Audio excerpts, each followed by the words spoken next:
Godavari కనిలో last 18 నెలల నుంచి ఇక్కడ ఒక రకమైన విధ్వంసం సృష్టిస్తూ ఉన్నారు.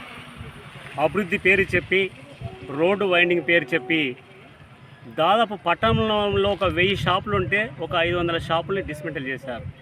ఇవాళ ఎన్టీపీసీలో చూసుకుంటే గ్రీన్ బెల్ట్లో దాదాపు 80 షాపుల్ని విధ్వంసం చేశారు. అలాగే గోదావరి కనిలో ఓళ్ళోషక థియేటర్ను కూల్చారు రాత్రికి రాత్రి. మరి ఆ థియేటర్ పక్కన ఉన్నటువంటి మొబైల్ షాపుల్ని కూల్చారు. అలాగే చౌరస్తాలో 4 దిక్కులు ఉన్నటువంటి వ్యాపారాల సముదాయాలను కూల్చేశారు. మరి బస్ స్టాండ్ దగ్గర ఉన్నటువంటి అక్కడ రోడ్డుకి ఇరువైపులా ఉన్నటువంటి షాపుల్ని కూల్చేశారు. రాజేష్ థియేటర్ దగ్గర ఉన్నటువంటి ఒక బిల్డింగ్ను కూల్చారు. ఆ బిల్డింగ్కి చట్ట పరిధిలో వాళ్ళు న్యాయస్థానం ఆశ్రయించినప్పుడు దానికి నష్టపరిహారం చెల్లించి తొలగించాలని చెప్పి ఆర్డర్స్ ఉన్నప్పటికీ కూడా, మరి కోర్టు ఆర్డర్స్ చాలా వాటి మీద ఉన్నప్పటికీ కూడా ఏ ఒక్క కోర్టు ఆర్డర్ని పరిగణలోకి తీసుకోకుండా ఇష్టం వచ్చినట్టుగా ఎవడో చెప్తే ఏదో చేసిన విధంగా ఇవాళ మున్సిపల్ సిబ్బంది వారి ఆలోచన ప్రకారంగా కాకుండా చేయవలసిన పనులు చేయకుండా చేయకూడని పనులు చేస్తూ ఎవడో ఒక ఇన్స్ట్రక్షన్ ఇస్తే ఆ ఇన్స్ట్రక్షన్ పట్టుకొని ఇష్టం వచ్చినట్టుగా విధ్వంసం సృష్టిస్తూ ఉన్నారు. ఇవాళ ఈ పట్టణము రామగుండంలో నుండి ముఖ్యమైన పట్టణం అటు ఎన్టీపీసీ కానీ ఇటు గోదావరి కని కానీ మొత్తం డిస్మెంటల్ అయిపోతూ ఉంది. వీళ్ళు ఏదో అభివృద్ధి చేస్తామని అంటున్నారు. 2 సంవత్సరాల నుంచి కూల్చిన ఏ ఒక్క ప్లేస్లో కూడా ఇప్పటి వరకు తట్టెడు మట్టి వేసింది లేదు, ఒక ఇటుక పిల్ల పెట్టింది లేదు. మరి ఇలా దాదాపు ఒక 500 నుంచి 700 మంది ఇవాళ బాధితులుగా మారిపోయారు. మరి వీళ్ళందరికీ కూడా ఒక ఇల్లు నిర్మించింది లేదు, ఒక మడిగ నిర్మించింది లేదు, తక్షణ సహాయం చేసింది లేదు. మేము న్యూ ఇండియా పార్టీగా మేము డిమాండ్ చేస్తున్నాము, ఈ కాంగ్రెస్ పార్టీ కార్యకర్తలనే కానీ ఈ స్థానిక ప్రభుత్వంనే కానీ మీరు ప్రజల్ని ఈ విధంగా విధ్వంసాలు సృష్టించి వాళ్ళను రోడ్ల పాలు చేసినట్లయితే వారి ఉసురు మీకు తగిలి మీ రానున్న రోజులలో మీ పార్టీని ఓడించడానికి నానా రకాల పోరాట రూపాలను రూపొందించి తగిన బుద్ధి చెప్పవలసి వస్తుందని చెప్పి నేను ఈ సందర్భంగా తెలియజేస్తున్నాను.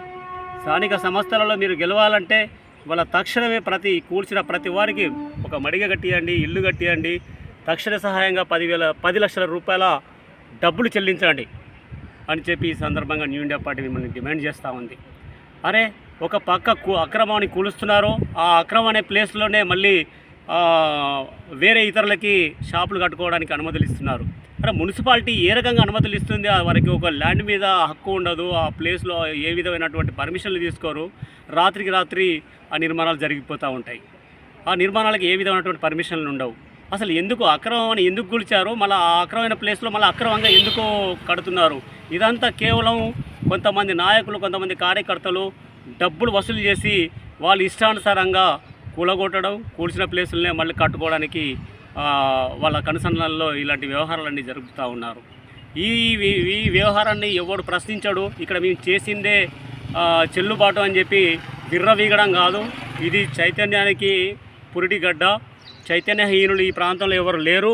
మరి రానున్న రోజుల్లో నానా రకాల పోరాట రూపాలను రూపొందించి కాంగ్రెస్ పార్టీని ఓడించడానికి అన్ని విధాల ప్రయత్నం చేయడానికి మేము కార్యరూపం దాల్చే పరిస్థితి ఇవాళ రానున్న రోజుల్లో ఉందని చెప్పి ఈ సందర్భంగా తెలియజేస్తున్నాను. మరి మున్సిపల్ సిబ్బంది ఏదైతే స్థానిక ప్రభుత్వం ఉందో ఏది పడితే అది చేయడం కాదు. మీరు ప్రజలకు అన్యాయం చేస్తే అది ప్రభుత్వం ఎట్లయితుంది?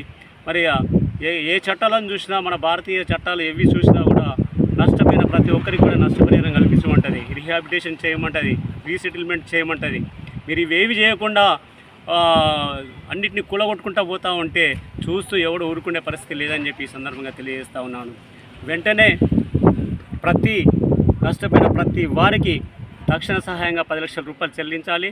అలాగే వాళ్ళు ఏదైతే ఉపాధి కోల్పోయారో, ఏదైతే ఆస్తి కోల్పోతున్నారో అవి తిరిగి వాళ్ళకి రీహాబిలిటేషన్ రీసెటిల్మెంట్ చేయాలని చెప్పి న్యూ ఇండియా పార్టీ డిమాండ్ చేస్తుంది.